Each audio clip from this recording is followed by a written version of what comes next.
Honnêtement, les gens qui découvrent Bleach actuellement ne vont pas être si choqués que ça par la trahison de Aizen. Parce qu'en vrai, un peu partout sur les réseaux, il y a des publications qui montrent Aizen en tant qu'antagoniste.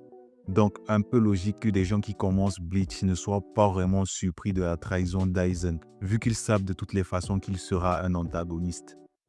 Mais ceux qui ont regardé Bleach à l'ancienne, c'était une toute autre histoire.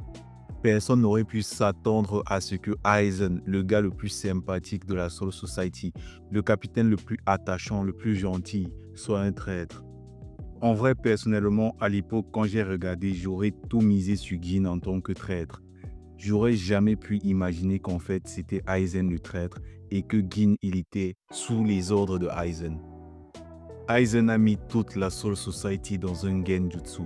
Le gars, il s'est bien rassuré que tous les officiers supérieurs voient son sabre pour pouvoir les inoptiser par la suite. Et vu qu'il y avait un officier supérieur, donc pas un officier supérieur, à l'époque c'était juste un gars prometteur, il y avait un mec prometteur qui était aveugle, il a fait en sorte que ce mec rejoigne son camp. Aizen, c'est trop le god qu'il pense être.